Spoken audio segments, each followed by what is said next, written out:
PTSU का president नवीन, आसू central committee का vice president Navjeet, and leaders of the IWF, Gabuda, the respected headmaster, teachers, senior leaders,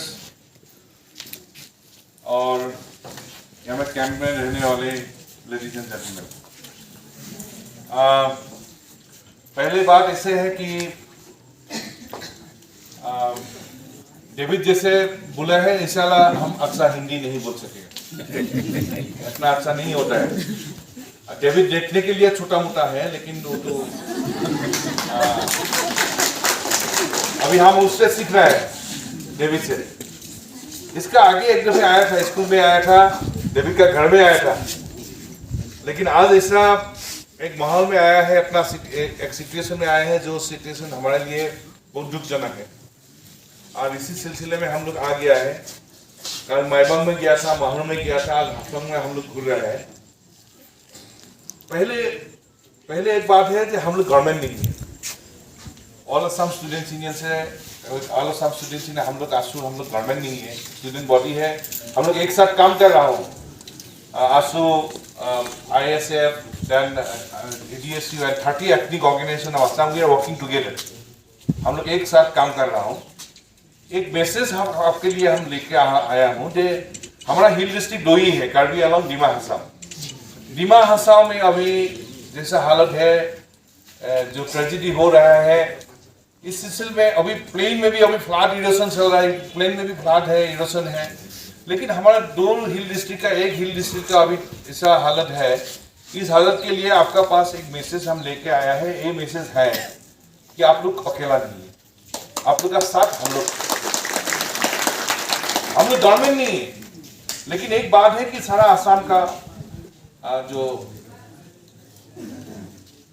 जो आसाम का जो जंगल है, we are all with you. ये सबसे बड़ा मैसेज आपका पास हम लेके आया हूँ। We are working together, we will continue to work together. और आप लोग कभी नहीं सोचिए कि आप लोग अकेला है। आप लोग का साथ सारा आसाम का जनसाधारण है। The people of Assam are with you. And जो दिक्कत है, दिक्कत हम लोग एक साथ जुल के ये दिक्कत को हम पार करने पड़ेंगे। अभी हम लोग जहाँ गया था, कल माइबो में गया है, माहौल में गया है, माहौल में भी देखा है। माहौल में जो कैंप है वहाँ पे तो लाइट ही नहीं है। कैंडल लेके हम लोग वहाँ पे बातचीत किया है। आज हाईकॉन्ग में हम लोग घूर के हम देखा है। अभी हमारा जो सीनियर सिटीजन और डेविड ने जो बात बोला है, वो जो इश्यूज है हम लोग will have to settle it. अभी हम लोग आया है, आज हम लोग कल आया था, आज हम घूमा है। इसका बाद we are just discussing it all 30 ethnic organisations leader. हमारा असम में 30 एथनिक ऑर्गेनाइजेशन है। हम लोग we are working together like all Bodo students union, tribal Sangha, Gorkha, then Motok, Moran, all communities are working together. तो उसका साथ भी हम लोग और लीडर का साथ भी हम बातचीत किया है। Recently we will come again because our main aim is to put pressure on the government administration so that they can deliver. They will have to. उस सिलसिले में हम लोग आए हैं, गवर्नमेंट का ऊपर प्रेशर डालेंगे, जो काम करना है करने होगा। और ISF का तरफ से जितना बात बोला है, ISF का जो इश्यूज है, डेविड ने जो बोला है, सो हमारा भी एक इशू है। ये मांग हमारा भी है, एक ही मांग है। Because we are working together. अभी बात ऐसा हो गया, रिलीफ कैंप का अभी बातचीत किया है। रिलीफ कैंप के बारे में हम खुद हम लोग बात किया है। अभी देखा एक स्ट्रेटेजी, अच्छा स्ट्रेटेजी लिया है। यहाँ पे जो हेडमास्टर है, जो सीनियर सिटीजन है, जो गाँव बूढ़ा है, एक अच्छा, और ISF जो है एक अच्छा स्ट्रेटेजी लिया है। जो यहाँ पे जो अफेक्टेड जो फैमिली है, अफेक्टेड फैमिली का जो बिलोंगिंग है, जो बचा हुआ है, यहाँ पे रूम में डाल दिया है। और आप लोग नेबर और रिलेटिव का घर में है, और जिसका नहीं है तो यहाँ पे ठहर रहा है। लेकिन एक लिस्टेड हो गया है, और गवर्नमेंट का जो रूल है, जो लिस्टेड होता है, रिलीफ कैंप में जो रहने वाला जो लिस्ट होता है, उसका ऊपर वो लोग को रिलीफ देता है। तो ये स्ट्रेटेजी आप लोग यहाँ का ISF और सीनियर जो लोग हैं अच्छा से स्ट्रेटेजी बनाया है। लेकिन जो रिलीफ जो मटेरियल दे रहा है, वो जितना होना नहीं है, वो डेविड ने बताया है, वो भी हमारा मांग होगा। और स्पेशली जो बच्चा है, जो वीमेन है, जो हमारा मदर्स है उसके लिए गवर्नमेंट का तरफ से स्पेशल एक सपोर्ट देना पड़ेगा।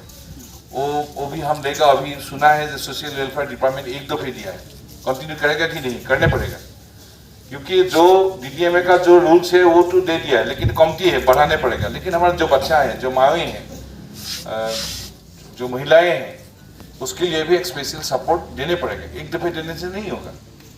जो 3 नंबर बात और है वो है जो हेल्थ केयर के लिए यहाँ के हेल्थ डिपार्टमेंट जो कर रहे हैं वो कंटिन्यू करने पड़ेगा। 4 नंबर बात है जो रिहेबिलिटेशन, हमारा सीनियर ने बताया है, रेस्टोरेशन एंड रिबिल्ड ना, अब 2 बात बोला है। अभी एक बात है, ये पहले बार आप लोग कैसे सिचुएशन का सामने करना पड़ा है। अभी गवर्नमेंट को हम जब बोलेगा जो उसको रिहेबिलेट करना है, रिहेबिलेट इसे प्लेन में तो रिहेबिलेट करने के बाकी है, यहाँ में जो घर चला गया तो चला गया ना, माटी में चला गया, तो उसको कैसे रिहेबिलेट करना चाहिए, इसके लिए एक स्पेशल पैकेज लगेगा। क्योंकि घर नहीं है, हम जहाँ गया है, जिसका माटी था माटी चला गया, माटी का घर चला गया, जान चला गया, तो अभी रिहेबिलेट प्लेन में होने से होता है कि वहाँ पे प्लेन में और माटी दे देता है, लेकिन यहाँ में माटी कहाँ पे जाएगा, माटी तो है ही नहीं, घर चला गया, माटी चला गया। इसके लिए एक स्पेशल पैकेज बनाने पड़ेगा। वो जैसे नॉर्मल सिचुएशन बोल के गवर्नमेंट बोलने से हम सुनेगा नहीं, इसके लिए एक स्पेशल एफर्ट लेने पड़ेगा। एक पहाड़ी जिला है हमारा, और पहाड़ी जिला में ऐसा सिचुएशन हो गया है, तो जो क्षतिपूरण है ना, जो वहाँ पे विथ कॉम्पेंसेशन रिहेबिलेट करना पड़ेगा, वो बहुत जरूरी बात है। और डेविड ने जो मांग किया है वो तो हम लोग सहमत हैं, वो तो करने पड़ेगा। और हमारा टीचर लोग ने बोला है, सीनियर लोग ने बोला है कि कितना तो नहीं रिलीफ कैंप कंटिन्यू कर, स्कूल खुलने से क्या होगा, वो भी एक सिम्टम का बात है, उसके लिए भी हम लोग इकट्ठा काम करेगा। लेकिन अभी जब तक एक है शॉर्ट टर्म, एक है लॉन्ग टर्म। शॉर्ट टर्म जितना दिन तक रिलीफ कैंप चलेगा क्या होगा, सफिशिएंट होने पड़ेगा। 2, रिलीफ कैंप खत्म होने का बाद क्या होगा। 3 नंबर सबसे जरूरी बात है वो कॉम्पेंसेशन रिहेबिलिटेशन, उसके लिए एक पक्का वो लोग रोड मैप बनाना पड़ेगा। और सबसे जरूरी बात है वो है कि डिमा हासाओ, हाफलंग और डिमा हासाओ डिस्ट्रिक्ट के लिए, जो अफेक्टेड फैमिली के लिए गवर्नमेंट ने एक स्पेशल पैकेज लेने पड़ेगा। ये नॉर्मल प्रोसीजर से करेगा बोल के नहीं होगा। और एक बात है, हमारा जो एक्सपीरियंस है, क्या होता है, अभी हो गया, क्राइसिस आ गया, गवर्नमेंट का तरफ से मंत्री लोग आ गया, बड़ा नेता लोग आ गया, बात कर लिया, हो गया, ऑर्डर दे दिया, खत्म ऑर्डर। लेकिन इम्प्लीमेंट होगा कि नहीं होगा, कितना दिन में इम्प्लीमेंट होगा, आदमी का सहाय होगा कि नहीं होगा, होता ही नहीं होता है। वो मॉनिटरिंग करना बहुत जरूरी होता है। तो हम लोग विल मॉनिटर, जो गवर्नमेंट ने जो कमिटमेंट दिया है, वो कमिटमेंट वो लोग कैसे कैरी करता है देखेगा। जो कमिटमेंट अभी तक किया नहीं, वो करने के लिए हम लोग प्रेशर देगा। 3 नंबर बात है कि हम लोग फिर आएगा, हम लोग देखेगा, आज आके हम चला गया नहीं, इसका बाद भी हम लोग ISF का साथ, हम लोग IWF का साथ हम लोग काम एक साथ कर रहे हैं। ASU 30 organisation we are working together. हम लोग फिर आएगा 10 दिन 15 दिन जैसा होगा, हम लोग कोऑर्डिनेट करके लेगा कितना काम हुआ है, आदमी का रिलीफ हुआ कि नहीं हुआ, आदमी को जितना कमिटमेंट दिया है हुआ कि नहीं हुआ, क्या हुआ है, ये हम लोग देखेगा। यहाँ से जाके हम लोग गवर्नमेंट का हमारा जो व्यू हम उसको पेश करेगा, उसका बाद फिर मॉनिटरिंग करेगा। Will be in touch with ISF and women organisation, and उसका बाद फिर हम लोग आएगा। जब तक हमारा मांग पूरा नहीं होगा, जब तक डिमा हासाओ का आप लोग का जब तक आप लोग का कॉम्पेंसेशन देके रिहेबिलिटेशन काम कंप्लीट नहीं होगा, तब तक हम लोग इकट्ठा काम करेंगे। लेकिन एक बात आपको हम खुली बात बोलना चाहता हूँ, ये बात है कि आज हम लोग आ गया, कल मत समझिए। काश समुद्र परिषद आ गया, ASU आ गया, ISF आ गया, DSU आ गया, सब आ गया, IWF आ गया, कल से सब समाधान हो जाएगा। कल से 5 केजी का चावल का जगह कितना बोला था, 8 केजी ना, हाँ 10 केजी। आप लोग मत समझिए हम लोग आ गया कल से 10 केजी चावल आ जाएगा, नहीं है। प्रेशर डालने पड़ेगा उनको। हम लोग गवर्नमेंट नहीं है, हम लोग गवर्नमेंट नहीं है, आज हम लोग आ गया, काल से नहीं होगा, हम लोग प्रेशर डालेंगे ऑन बिहाफ ऑफ आपको होते हुए, आपको on behalf of you will put pressure on the government administration. वही हमारा काम है, वही काम हम करेगा। और हमारा ये इसका कारण बहुत है, इसका कारण भी हम लोग देखा है क्यों हो रहा है वो भी हम लोग बातचीत कर रहा है। 2-3 कारण हम लोग निकाला है। एक बात है, देखा 4 लेन जो रास्ता बनाया था, 4 लेन तो आगे भी नहीं है, आगे में भी खराब हुआ था, अभी भी खराब हो रहा है। तो 4 लेन का कंस्ट्रक्शन में थोड़ा करप्शन हुआ है, पूरा पक्का करप्शन हुआ है। सो 4 लेन जो कंस्ट्रक्शन हुआ था उसका ऊपर हाई लेवल इंक्वायरी होना पड़ेगा और कुछ साइंटिफिकली 4 लेन कंस्ट्रक्ट करने पड़ेगा। एक मर्जी हो गया, पहाड़ काट दिया, मर्जी हो गया, बोल्डर ले गया, ऐसा नहीं चलेगा। 2 नंबर 5 है जो रेलवे का जो बात है, यहाँ पे ब्रिटिश ने मीटर का लेन बनाया था, तो अभी तक तो है, लेकिन जब तक ब्रॉडगेज बना दिया उसका बाद तो काफी लैंडस्केप हुआ था, इस जगह तो ज्यादा हो गया। तो एक हाफलोंग स्टेशन खत्म, हाफलोंग स्टेशन में रेल गिरा हुआ है, 2-3 रेलवे स्टेशन अभी खराब हो गया। लेकिन अभी तक एनएफ रेलवे और इंडिया गवर्नमेंट का रेलवे डिपार्टमेंट अभी तक देयर कीपिंग में मौन है, अभी तक एक लफ्ज नहीं बोला है। इंडिया का कहा जगह में एक हिल स्टेशन में एक स्टेशन बंद होने से गवर्नमेंट ऑफ इंडिया से बोलना था, तो इसी कारण हुआ है, हम लोग रेस्टोर करेगा, इतना दिन में रेस्टोर करेगा, कहाँ है? एक भी बात नहीं है, एक भी शब्द नहीं है, एक भी लफ्ज नहीं है। क्यों? कि हम लोग असम के हैं, हम लोग दिमाग हंसा के हाफलंग का है, इसीलिए ये नहीं चलेगा। एनएफ रेलवे और गवर्नमेंट ऑफ इंडिया के railway department they must spell out what is the causes, क्यों हुआ है। इसका लिए भी एक हाई लेवल इंक्वायरी होने पड़ेगा, जो दोषी है उसको शास्ति देने पड़ेगा, साइंटिफिकली एक ब्रॉडगेज रेल लाइन का काम करने पड़ेगा। क्योंकि आदमी आने स्टार्ट हुआ था ना, हाफलंग में टूरिस्ट आने स्टार्ट किया था, सब सारा इंडिया के, असम का, नॉर्थ ईस्ट का, सारा असम का अभी स्टार्ट पॉइंट हो गया था हाफलंग जाएगा। इस तरह को नया रेल दिया था, 2-2 महीना रेल का टिकट भी नहीं मिलता है, सब हाफलंग आता था। तो हमारा स्विट्जरलैंड बोलते हैं हमको, और स्विट्जरलैंड, हमारा स्विट्जरलैंड का ऐसे हालत हो गया, स्टेशन बंद है, लेकिन गवर्नमेंट ऑफ इंडिया अभी मौन है, कैसे होगा? तो इसके लिए हाई लेवल इंक्वायरी होना पड़ेगा, दोषी को शास्ति देना पड़ेगा, साइंटिफिकली रिवील करना पड़ेगा। ऐसा नहीं होगा कि वो कोई कॉन्ट्रैक्टर सोचेगा जा रहे भाई अच्छा ही हो गया, स्टेशन खराब हुआ, हम लोग कॉन्ट्रैक्ट मिलेगा, ऐसा नहीं है। आदमी का जीवन से खेलना नहीं चलेगा। 3 नंबर बात ऐसा है कि यहाँ पे जो अभी लैंडस्लाइड हुआ है, हम एक सार्स में गया है, देखा रही ऐसा हालत है, सार्स पूरा टूट गया है, अभी भी गिरने का अभी क्या है टेंडेंसी है वहाँ पे। क्यों हुआ है? दिमाग आसाम में क्यों हुआ है? आप लोग तो कितना बुजुर्ग को हम पूछा है, काल से हम बहुत बुजुर्ग को पूछा है कि आप लोग देखा है कभी भी? बोले नहीं, हम लोग नहीं देखा, हमारा 50 ईयर्स हो गया, 60 ईयर्स हो गया, ऐसा नहीं देखा, छोटा मोटा देखा है लेकिन ऐसा नहीं देखा। तो क्यों हुआ है? कैसे प्रोटेक्ट किया जाए? फिर काल होगा नहीं, फिर ऐसा बारिश होने से फिर होगा नहीं, फिर हम लोग रिलीफ में आने पड़ेगा नहीं। इसीलिए परमानेंट सोल्यूशन भी चाहिए। और परमानेंट सोल्यूशन क्या है? ये जो सॉइल गिर रहा है, क्यों गिर रहा है, इसका ऊपर एक स्टडी होना बहुत जरूरी है। और ये लॉन्ग टर्म के लिए स्टडी करना जरूरी है। यहाँ पे IIT गुवाहाटी है, असम इंजीनियरिंग कॉलेज है, जोरहाट इंजीनियरिंग कॉलेज है, IIT गुवाहाटी है, उसका और असम का जो एक्सपर्ट है, एक्सपर्ट को ये दायित्व देना है कि क्यों ये हो रहा है और कैसे इसको बंद किया जाए साइंटिफिकली, क्योंकि बार बार ये ना हो। इसीलिए एक लॉन्ग टर्म लेकिन प्रोजेक्ट लेने पड़ेगा। नहीं होने से होगा क्या, साल भर ईयरली होते रहेगा। इस साल साइंटिफिकली अप्रोच देने से रोज होगा, होने से फिर रिलीफ कैंप, फिर रिलीफ का लिए हम लोग आने पड़ेगा। इसे नहीं होगा।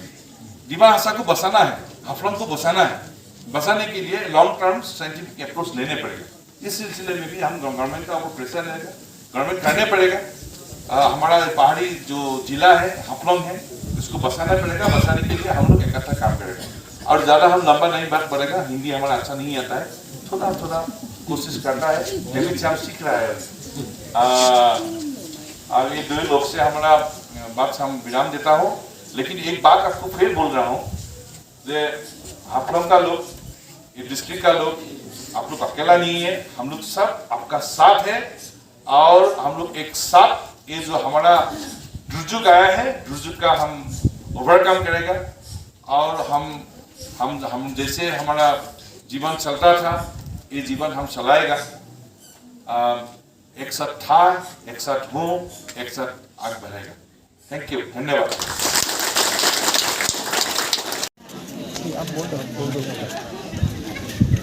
आज हम लोग स्टेडियम से हम लोग आंसू टीम और एडवाइज़र लोग आके हम लोगों का गांव पे यहाँ पर उनका डिस्ट्रिक्ट में आया है। कितना डैमेज हुआ है रिसेंटली जो रेंज से कितना डैमेज करा है आके देखा है। कल में भी ये लोग मायबांग और माहौल का रिलीफ कैंप विजिट किया था और सराउंडिंग माहौल का डैमेज देखा और आज में हम लोग एरिया देखा है। आज में अभी यहाँ पर मुंबई पे रिलीफ कैंप पास टू है और 127 अभी रिलीफ कैंप में है।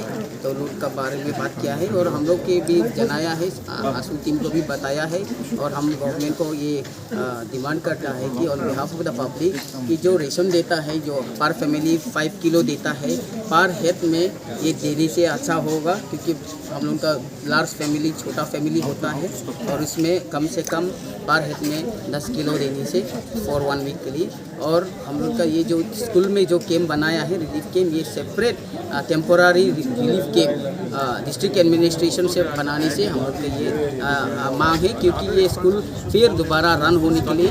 और साथ ही साथ ये जो जितना घर डैमेज हुआ है, प्लेन एरिया और हिली एरिया सेम नहीं। जब प्लेन एरिया में तो जब फ्लड होता है, पानी स्टेगनेंट होता है, बाद में विदिन 15 डेज ऐसा में फिर चला जाता है, फिर ज़मीन भी रहता है। अभी यहाँ पर हिली एरिया में तो जब लैंडस्लाइड होता है माटी चला जाता है और घर भी चला जाता है। और इसलिए हम लोग गवर्नमेंट को डिमांड करता है कि ज़मीन खरीदने के लिए और घर फिर दोबारा बनाने के लिए हर अफेक्टेड फैमिली को 10 लाख देने के लिए। और जो रिसेंटली जो लैंडस्लाइड की वजह से जो 3 लोग मरा है उनको भी घोकाई पूंजी का 20-20 लाख देने के लिए हम लोगों का मांग है। और साथ ही साथ एक गवर्नमेंट से भी यहाँ पे नेटवर्क अच्छा नहीं है और इलेक्ट्रिसिटी अच्छा नहीं है, इस कारण से रिलीफ कैंप जितना है यहाँ सराउंडिंग एरिया में बड़ा है उसमें जनरेटर देने के लिए हम लोगों का मांग है। और ये छोड़ के भी गवर्नमेंट ऑफ इंडिया और गवर्नमेंट ऑफ असम से ये जो डैमेज हुआ है अच्छा से स्टडी करके रिस्टोरेशन करने के लिए एक स्पेशल पैकेज फंड देना पड़ेगा और ये डिजास्टर है, नेशनल डिजास्टर डिक्लेयर करना ही पड़ेगा, ये हम लोग का मांग है। और साथ ही साथ अभी नेटवर्क कम है और इलेक्ट्रिसिटी रिमोट एरिया में नहीं है और कम्युनिकेशन बहुत कट ऑफ है। तो जितना लाइसोंग बोलो, जिनम वैली, हरंगजाओ, दितोक्सरा, सांगबार, खेप्रे, दियुमुख की तरफ जितना है सबको गवर्नमेंट ऑफ इंडिया से और डिस्ट्रिक्ट एडमिनिस्ट्रेशन दोनों मिलके एयरलिफ्ट करना ज़रूरत होगा तो करना है। और with in A short period में ये टाइम फ्रेम बना के ये जितना रोड कट ऑफ हुआ है रिस्टोरेशन करने के लिए और जल्द से जल्द ये जितना डैमेज हुआ है विक्टिम फैमिली उनको कंपनसेशन देने के लिए हम लोग का मांग है।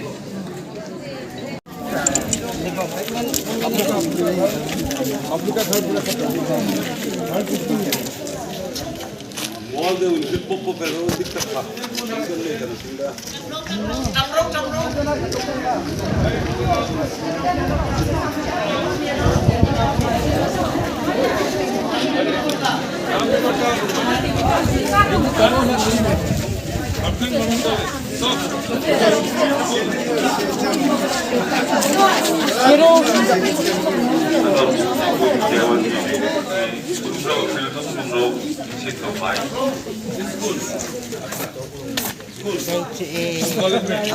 स्कूल कॉलेज सब बंद है ना, तो पढ़ाई क्या करेगा? किताब सब चला गया नहीं? तुम्हारा क्या फाइनेंस चला है? बचपन क्या है? तो तुम्हारा बुक्स वगैरह क्या हो गया? हाँ अभी नहीं है, कैसे पढ़ेगा? तो ढूंढने पड़ेगा। काम क्या है कि अभी जितना स्टूडेंट लोग है ना जो एग्जाम देगा कितना कितना कितना है एक लिस्ट बना के तो उसको भी हम थोड़ा क्या करने पड़ेगा समझिए ना। लेकिन ये नया बात सुना है ना, पहले स्टूडेंट जो है उसको तो एग्जाम होगा तो बुक चाहिए, किताब चाहिए। हाँ एक काम करने पड़ेगा कि जिन लोग स्टूडेंट का अभी एग्जाम है, एग्जाम हो गया, अभी जो लोग रिलीफ कैंप में आ गए ना तो उसका एक लिस्ट बनाइए क्या क्या फ्यूचर है, उसको हम एक एक्स्ट्रा केयर लेने पड़ेगा ना। वो लोग एग्जाम के लिए प्रिपेयर का किताब नहीं आई सी को अभी तो पोस्टपोन किया है क्या, उसको हम प्रायोरिटी लेने पड़ते हैं। अब कहीं आप लिस्ट बना लीजिए कितना स्टूडेंट हमारा फाइनल लेगा, एक सेकेंड बिनार में लेगा, फाइनल लेगा एक लेगा, फिर दूसरा ईयर के लेगा, फिर स्कूल लेगा, ठीक है। तो हम लोग फिर से लेके लेने पड़ेगा अपना, चिंता मत करो, एग्जाम देने के लिए पूरा मन ठीक करके रखो। हाँ एग्जाम दिन है गुल कायलाय है था इन không là गुल काय को इन दिन से सब ऑनलाइन इन कॉलेज का ना जहां में पूरा है memo college memo school class और उनका नाम सब कॉलेज करके तो स्टूडेंट की हम थोड़ा दूसरा तरीका से देखने पड़ेगा, है कि नहीं?